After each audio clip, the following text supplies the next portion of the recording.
Good morning.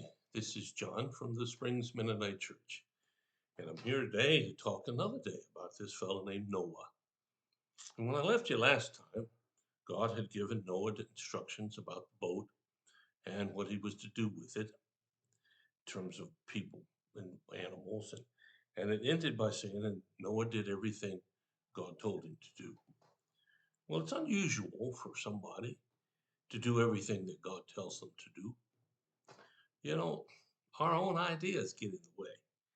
It's not that we're terrible people and we just want to disobey God. It's just that the circumstances and our feelings and our previous responses, our habits, sometimes get us in the way of doing what God wants. And I know I've had struggles with that. I suspect you have too. And some of you listening to me may never have tried to figure out what God wanted. And so you just did your own thing. And I realize that today, more and more people believe they can just do their own thing and they'll be okay with God. Well, the scriptures tell us that's not really true, that you can't just do your own thing. And not only that, but you can't just worship God because he's a great fella. You have to worship him because you love him and because you want to dedicate your life to him. And because Jesus died so you'd have a chance to do that. I mean, we can't earn our way into God's favor, regardless of how much we do and how good we are at doing it. So here we see the story of Noah again, and I want to pick up with chapter 7 and just a few of the first verses in this chapter. When everything was ready, that means the boat's done, they're set for something, though they're not quite sure what. When everything was ready, the Lord said to Noah, "Go into the boat with all your family, for among all the people on the earth, I see that you alone are righteous." Well, let's stop there a second. I don't know how this happened. I mean, I know it happened because it said so, but I don't know how Noah showed that he was righteous. And I don't know how Noah was able to be different from everybody else, though I'm assuming there's some explanation for that. But nevertheless, Noah did something that others wouldn't do. And perhaps the first key to being righteous is to be willing to go against the stream, to not do what everybody else is doing, or not say what's popular, and maintaining some kind of a standard that's higher than all of that. Now, don't misunderstand. I'm not suggesting that we become prideful or that we decide how much of the world is godly and how much is ungodly and gives us the right to then proclaim that to everybody else. That's not being righteous. That's just being a different kind of critical and self-righteous for that matters.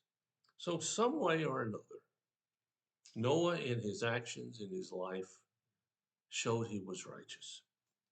And it goes on to say, "Now Noah, take with you 7 pairs, male and female, of each animal I have approved for eating and for sacrifice, and take 1 pair of each of the others." So what we see here is that God is making provisions for Noah and his family. And we think about all those animals in there. Okay, you can take hay and that sort of thing, but what are the people going to eat? They can't eat the one of each of the pairs because then there won't be any left. So God made provisions for extra animals to come along so that Noah's family could be provided for. He always makes a way to provide for us if we're righteous and if we're willing to follow him. That doesn't say if we're perfect, but if we're trying to follow God, he will always guide our paths and he will always make a way. So then we read, "And also take 7 pairs of every kind of bird. There must be a male and a female in each pair to ensure that all life will survive on the earth after the flood. 7 days from now, I will make the rains pour down on the earth, and it will rain for 40 days and 40 nights until I have wiped from the earth all the living things I created." Now, here we see a little bit of God's wrath. When I mentioned before, he was really mad. He really is mad. He says, I'm going to wipe away everything that I made. He's not blaming anybody else. He's not saying it's your fault or their fault. He made them and they all turned out wrong. How is that possible? I've heard some people say, well, everybody that God makes is going to make it to heaven. Well, there's one problem with all of that, and that is what we call free will. God made us with the ability to choose. You can choose to do what God wants, or you can choose to do something else. And if you haven't chosen to do what God wants you to do, then you have chosen something else. And so he takes care of all the details. He wants every new animal to survive. Now, this is interesting because the animals on the ark come from the same group of animals that he's going to destroy. So somehow something's going to change after this is over. And the key here is that he says, and 7 days from now. So you see that Noah and the animals, Noah's family, are locked on the ark, sitting there, waiting, maybe counting, maybe not. They didn't have watches, they didn't have calendars, they didn't have alarm clocks.